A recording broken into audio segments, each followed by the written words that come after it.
Vamos a Brasília, Palácio da Alvorada, com a repórter Natália Paz. Bom dia, Natália. Oi, Rafael, muito bom dia a você, a todos que nos acompanham aqui na RB. Então, o presidente Jair Bolsonaro ignorou novamente a imprensa. Desde ontem, quando ele voltou do Guarujá, do litoral paulista, no final da tarde, ele atende os turistas na Alvorada, mas não fala com a imprensa. A gente lembra que ontem o presidente orientou a equipe a não apoiar publicamente a manifestação contra o Congresso marcada para o dia 15 de março. Tudo isso aí foi uma reação às críticas duras que recebeu por compartilhar um vídeo que convocava para o protesto, então, marcado para o dia 15. Além dessas críticas nas redes sociais, congressistas articulam também uma reação mais dura contra o presidente. Inclusive, um encontro emergencial entre líderes partidários do Congresso está marcado para o início da próxima semana, quando o Congresso volta também desse mini recesso de carnaval. O governo vem travando aí uma grande queda de braço pelo controle de cerca de 30 bilhões de reais do orçamento federal. A princípio, a votação no Congresso, que vai definir quem ganha e quem perde, está prevista justamente para a próxima semana, dia 3, terça-feira, e nos bastidores a avaliação é de que o clima já tenso piorou e as negociações voltaram à estaca zero. De um lado, aí o Planalto reclama que está sendo alvo de um parlamentarismo branco, enquanto os congressistas defendem, Rafael, que se cumpra o compromisso governista ao apoiar, então, a aprovação no ano passado da PEC do chamado orçamento impositivo. Então, desde ontem, sendo questionado sobre esse assunto, desse vídeo que causou mais polêmica ainda durante esse feriado de carnaval, o presidente Jair Bolsonaro não está comentando o assunto com a imprensa. Rafael. Valeu, Natália. Natália Paz falando ao vivo, então, do Palácio da Alvorada, em Brasília. A gente viu as imagens agora há pouquinho. O presidente saiu do carro, como a Natália descreveu para os nossos ouvintes, para quem nos acompanha pelo YouTube ou pelo Facebook também. Cumprimentou aquele pessoal que fica ali, os apoiadores que ficam ali na porta do Palácio da Alvorada, mas não fez o que faz com alguma frequência, que é, depois de cumprimentar o pessoal, ir até os jornalistas para eventualmente responder perguntas. Dessa vez ele evitou, ele tem se manifestado de outras maneiras, como, por exemplo, reproduzindo uma postagem do vice-presidente da República, uma mensagem do vice-presidente da República, em que o general Hamilton Mourão diz que não autorizou o uso da imagem dele para produção de nenhum vídeo de convocação para a manifestação do dia 15 de março, mas que na avaliação dele, general Mourão, ao mesmo tempo o presidente não está atacando nenhuma instituição que funciona normalmente. O presidente reproduziu essa mensagem, escreveu alguma coisa como simples assim, é isso, enfim, alguma coisa nesse sentido. Mas o fato é que ontem a reação contra o compartilhamento do vídeo foi duríssima, né? Pesou muito, partes, né? A opinião do decano, né? O decano do Supremo, Celso de Mello, né? Foi uma reação desproporcional. Foi duro. Foi uma reação desproporcional, mas, sobretudo, eu tenho a absoluta certeza de que essas pessoas se manifestaram nem sequer viram o vídeo. E já se manifestaram. Aliás, o Fernando Henrique, o ex-presidente da FHC, deixou isso muito claro, né, quando ele falou em Twitter. Ele nem sabia o que estava falando. Nós tivemos o decano, com a experiência de ser decano, ministro do Supremo Tribunal Federal há tantos anos, fazer uma declaração assim que ele insulta o presidente da República, mas condiciona o insulto a ser verdade o que tem sido dito. Como é ele que o foi ministro... prudente, né? Como convém a um decano. Tinha que ser prudente, né? Eu tenho a impressão que até eu disse isso ontem no Bastidores, eu acho que um repórter principiante em Tatuí seria muito mais cuidadoso na abordagem desse assunto do que o foi o decano do Supremo Tribunal Federal. Ele precisava ver o vídeo, ele precisava avaliar melhor, né? Ele precisava, como magistrado, oferecer o contraditório, mas isso no caso de o assunto está sob crivo dele como ministro do Supremo Tribunal Federal. O ministro Celso de Mello parece não, né? Ele está convencido de que faz parte, mais do que isso, ele é o dono do Olimpo, né? É como se fosse assim, os deuses do Olimpo mandando os seus raios, né? e as suas alfinetadas e flechadas, etc., contra quem acha enfim, contra quem quiser. Eu não sei se um ministro do Supremo Tribunal Federal tem essa prerrogativa, né, de fazer pose de xerife da nação. Não é bem assim, né? Eu acho que que, aliás, ontem a gente reproduziu, eu recebi muitas mensagens dos nossos ouvintes, de algumas mensagens de ouvintes do Bastidores, que eles não tinham visto ainda o tal do vídeo, e nós reproduzimos, e o vídeo é uma bajulação do presidente. Alguém fez um vídeo muito mal feito, aliás, uma coisa meio caseira, em que bajula o presidente. E o presidente compartilhou um vídeo que o bajula. O vídeo não cita o Congresso, não cita a Câmara, não agride nenhuma instituição. No final do vídeo, que fala que o presidente é um patriota, incorruptível, etc., etc., no final do vídeo, convoca ou chama para tal da manifestação do dia 15, fizeram um estardalhaço em cima disso. O problema é que não é só um vídeo, né, Cláudio? São vários vídeos. Desproporcional. São várias convocações. Tem convocação que fala que é preciso acabar com a Câmara Federal, os generais estão de prontidão para ouvir as ruas. Pedro, nós estamos falando sobre o que a manifestação. Estamos falando sobre o que o presidente compartilhou. Isso, uma manifestação do dia 15. Nós não estamos falando... O presidente não compartilhou manifestação...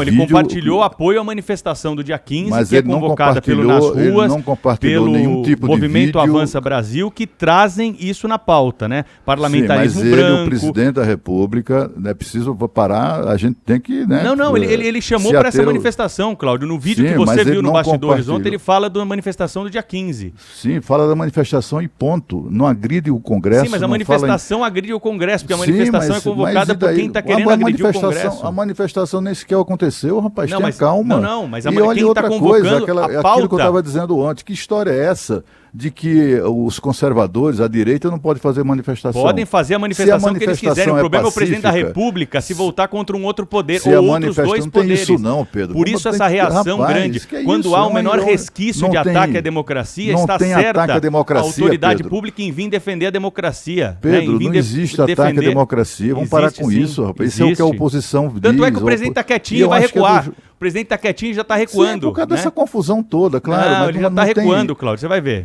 Me deixe falar, por favor. Não tem ataque à democracia, não se trata disso, né? Se trata de uma manifestação que é democrática, na medida em que será pacífica. Se não for pacífica, se for violenta, aí tudo bem. Mas as pessoas têm direito de defender as maiores barbaridades na rua, desde que o façam pacificamente. Não tem nenhum problema defender as suas ideias. O que com toda certeza levou o presidente a compartilhar o vídeo, foi a bajulação. E outra coisa, se ele tivesse a intenção de investir contra as instituições, de encorpar essas manifestações, dar peso político a essas manifestações, ele teria compartilhado não só esse vídeo, mas que é uma bobagem, que é um vídeo tolo, bobo, não só teria compartilhado esse, mas todos os demais vídeos, nas redes sociais dele, onde ele tem 35 milhões de seguidores. Ele vai dar peso político a uma manifestação compartilhando o vídeo com meia dúzia de pessoas? Isso não cabe na cabeça de ninguém. Isso é gente... Assim, tem aquela coisa de que as pessoas adoram criar a sensação, tem gente que ainda inconformada com o resultado das urnas, né, passado tanto tempo, que fica tentando criar uma sensação de que o presidente da República é um ditador, tem compromissos com a ditadura, ou pretende a retomada do regime ditatorial. Posições autoritárias ele tem, Esse cara foi eleito pelo povo. O Bolsonaro gosta ou não dele... para acabar com o desemprego, para falar sobre a greve dos policiais lá de Fortaleza. Isso é outra conversa. Isso é outra conversa. Quem sustenta essa admiração? Quem sustenta essa admiração permanente por regime militar, ditadura, é ele próprio, né? Que fez isso ao longo de 30 anos e continua fazendo. Ou ele ou a família. Foi eleito.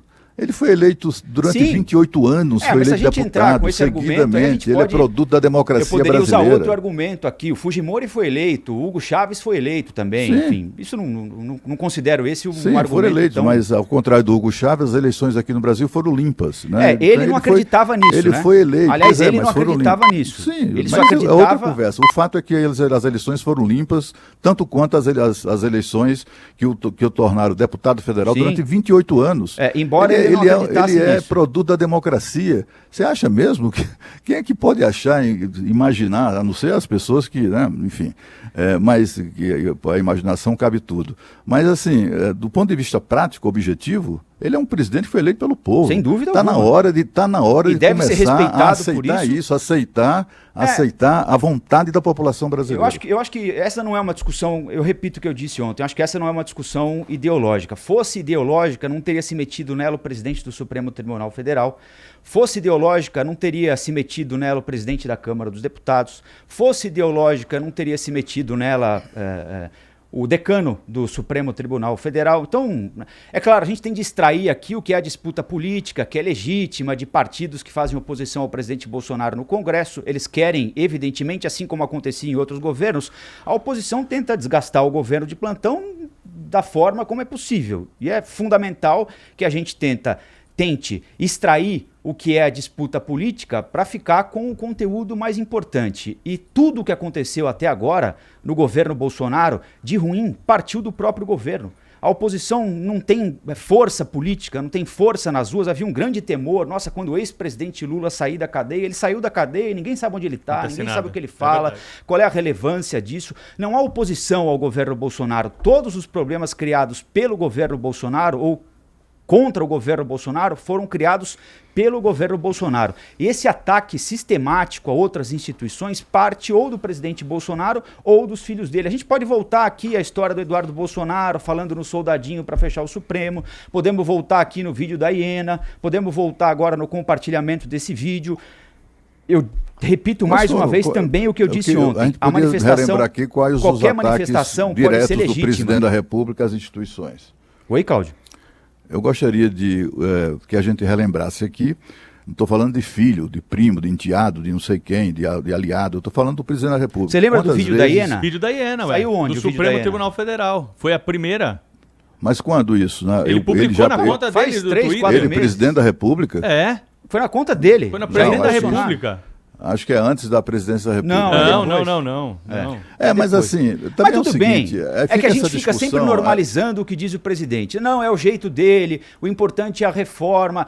Haverá reforma? Né? Que ambiente há no país para aprovação de reformas? Né? A gente tenta sempre também extrair aqui as bobagens que diz o presidente ou os filhos dele para focar no principal. Qual é o principal? 13 milhões, 12 milhões de desempregados. Agora, uma hora, o ambiente turvo e tenso permanentemente, aliás, esse é o tom da nota do presidente do Supremo, Dias Toffoli, do presidente da Câmara dos Deputados, Rodrigo Maia, esse ambiente permanente tenso prejudica as coisas. E o presidente da República não é um cidadão comum. A manifestação tem demandas que vão desde o apoio ao presidente Jair Bolsonaro, que são legítimas, todo o direito à manifestação, como ontem a torcida do Corinthians foi se manifestar lá contra a diretoria do Corinthians, na porta, legítimo, sem violência, legítimo também que num sábado, não sei que, não, dia 15 é um domingo, né, que as pessoas vão à Avenida Paulista para se manifestar a favor do presidente da República. Agora, há um grande número de pessoas e vários vídeos sendo disseminados por aí, com foto de general, que é para fechar o Congresso, que o Supremo é isso, que o Supremo é aquilo. O presidente da República não pode se misturar isso. Ele, no mínimo, ele tem de fingir que a bola não é com ele. Ele não pode se misturar. É coisa que parece ele entendeu agora, né? E eu gostaria de chamar a atenção para um outro ponto. A gente está falando muito do presidente Bolsonaro. E o presidente da Câmara? Exatamente. Ele dá a impressão de que está esticando o elástico para ver até onde vai para arrebentar. Ele não colabora em nada para essa diminuição da tensão. Esse é um ponto que me parece importante. É bom lembrar, né, Zé Paulo, que o Rodrigo Maia, por exemplo, a maior parte das reformas ou dos projetos que não foram aprovados ou não foram votados, é culpa dele, Rodrigo Maia. Há uma condescendência, inclusive da imprensa, sobretudo da imprensa brasileira, em relação ao Rodrigo Maia. O Rodrigo Maia foi acusado de maneira, ou pelo menos ele representa a instituição que foi acusada pelo ministro, um dos ministros mais importantes do governo, que é o general Augusto Heleno, de chantagear o Poder Executivo. O general Heleno, vou repetir, em qualquer lugar do mundo, qualquer ministro que acusasse o parlamento de chantagear o Poder Executivo, isso seria motivo de uma investigação de todo mundo. E não apenas da imprensa, mas do Ministério Público Federal. Ninguém se interessou em saber. Ô, general, vem cá, me diga uma coisa, como é que é esse negócio dessa chantagem? Quem é que faz chantagem? É o Rodrigo Maia? É o Alcolumbre? Quem mais? Sabe? Ninguém fica assim, é uma O condescendência Alcolumbre ainda é generalizada. aprendiz, né, Cláudio Humberto? Quem é o Sim. grande mentor aí é o Rodrigo Maia. É o Né? Rodrigo Já Maia, disse mas assim, que vai fica ser todo candidato, quer ser candidato. Fica todo mundo horrorizado com um vídeo que o presidente, assim, nessa história do general Augusto Heleno, mas como é que pode? Agrediu a instituição. Nós estamos cansados de, por décadas, quase diariamente, a gente aqui noticiar escândalos de corrupção envolvendo deputados, né, parlamentares, senadores, Você deputados pode chamar de federais, pressão, mas na verdade não deixa de ser uma chantagem desde os Mas tempos de Jânio chantagem, Quadros. né? Mas a Jânio democracia Quadros falava direta não é disso. saída para isso, né? É chantagem Também há muito tem tempo. isso. Há muito um, tempo. é um momento muito importante esse. Nós temos que colocar a bola no chão. É como o Congresso age há muitos anos, desde Roberto Cardoso Alves, para não falar em outros tempos imemoriais. Roberto Cardoso Alves, deputado do PMDB de São Paulo, que introduziu na cena política, ou adaptou à cena política, na política brasileira, a frase de São Francisco, coitado, né? Aquela, dando o que se recebe, começou ali. A chantagem era evidente, perpassou todos os governos, e não é diferente hoje. Né? Não é diferente, absolutamente não é diferente. O ministro de Estado fala que o governo está sendo chantageado e ninguém se interessa em saber que tipo de chantagem Mas por que ele não apresenta a denúncia, então, sabe? Cláudio? Por que ninguém pergunta? É impressionante podemos isso, perguntar, né? ligar Fica todo para ele mundo, e perguntar. mas como é que pode ofender as instituições, como é que pode denegrir a imagem? O Congresso Nacional precisa de alguém mais para denegrir a imagem que eles próprios se encarregam de fazê-lo. Ontem, em dia de trabalho, na Câmara dos Deputados, não havia ninguém. Onde é que anda o presidente da Câmara? Ele deve estar em Paris. Né? Eu acho que ele viajou para Paris. Mas onde é que está o presidente da Câmara? Olha, o que diz o general Heleno, o que disse o general Heleno naquele episódio da chantagem é o seguinte: externei minha visão sobre as insaciáveis reivindicações de alguns parlamentares por fatias do orçamento impositivo, o que reduz substancialmente o orçamento do Poder Executivo e de seus respectivos ministérios. Então, pelo menos publicamente, o que o general Heleno diz não é que tem alguém pedindo dinheiro para ele por baixo da mesa. Publicamente, o que ele diz não é isso. O que ele diz é que tem congressista, parlamentar, querendo avançar sobre o orçamento, que é um ponto que deve ser levado em consideração. Falando em apetite insaciável, ele usou a palavra chantagem naquele vídeo. E as pessoas ficam preocupadas mais, olha, mas como é que pode atacar as instituições? Mas tem de se preocupar também. Porque é um general da reserva, o cara está aposentado, aí fica aquele, porque é general, aí fica todo mundo querendo ser valente para cima de general, porque hoje fica bem ser valente para cima de general. Mas assim, sabe, o cara é um ministro de Estado. Não, foi uma declaração tão grave, fica todo mundo caladinho, porque todo mundo fica ali, fica achando que o Rodrigo Maia é o máximo. Que hoje é bonito ser valente para cima de jornalista, né? Também. Tem muita gente que se sente confortável. Ontem a gente viu no Congresso Nacional, tinha 2 deputados, 2. Só conseguimos 2 deputados. Conseguimos encontrar 2 deputados. O Marcel Van Hatten, que é do Partido Novo, do Rio Grande do Sul, e o deputado General Peternelli, que é do PSL de São Paulo. Só havia esses 2, mais ninguém na Câmara dos Deputados. E hoje também vai se repetir, porque eles só voltam mesmo na semana que vem, né? Só volta ao trabalho no dia 3. O Congresso tem inúmeras falhas. A gente poderia passar aqui um programa inteiro falando delas. A gente fala todo dia. A gente fala todo dia. Da história do plano de saúde para os filhos dos senadores, falamos na semana passada, extensão para 33 do deputado anos. Marco Feliciano, enfim, enfim. Tem o problema, eu acho, é a insegurança jurídica que o presidente se mete mais uma vez ao participar desses eventos e desses chamamentos. A gente fala tanto de insegurança jurídica aqui, e eu acompanho de perto quando o Supremo se mete em assuntos. Agora, aqui não é uma questão de julgamento jurídico, nada, é uma questão de insegurança política. Nós vamos, mais uma vez, ter que ultrapassar uma maré de insegurança política. Por quê? Porque o presidente da República resolveu se meter numa manifestação que é chamada por movimentos contra o Congresso Nacional, instituição, né? E não deveria ter se metido nessa história. A gente poderia ter passado sem essa. Tanto é que agora ele não está mais falando sobre o assunto. E é mais uma vez a mesma tática, né? Joga a história, depois dá uma recuada e a gente passa como se nada tivesse acontecido. Na verdade, e a nova ministra, Regina Duarte, não foi avisada, né? De que não deveria se manifestar. E se manifestou.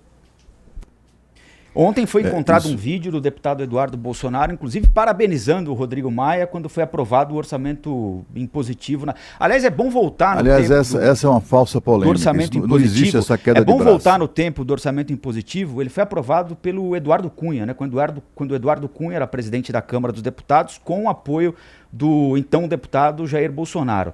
A emenda impositiva era a emenda individual, né? E aí depois, é claro, com essa fome aqui, o general Heleno, e ele tem razão ao falar disso aqui, com essa fome que não é de hoje, não é só no mandato do Jair Bolsonaro, era no Temer, na Dilma, no Lula, cada um tratou disso da sua forma, né? Alguns com mensalão, com petrolão, outros com compra de voto para reeleição, mas cada um tratou disso da sua maneira, de tentar saciar essa fome do Congresso Nacional.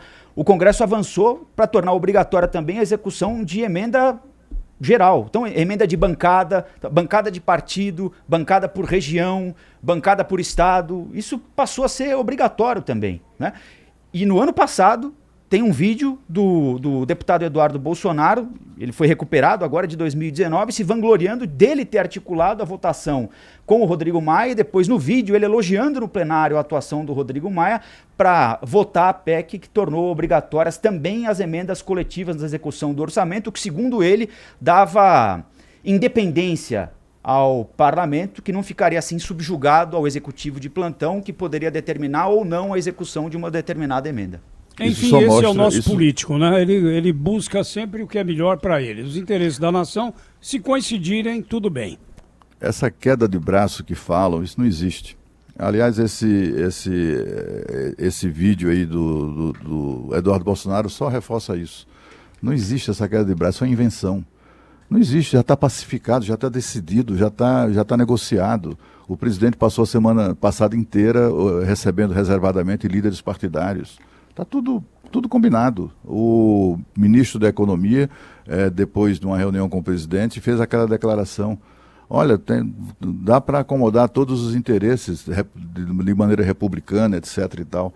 Então, mas aí as pessoas não têm informação e começam a falar, não, porque tem uma queda de braço. Não tem a queda de braço porque estão numa disputa feroz. Não tem nada disso. Já houve, né? Mas agora já está pacificado.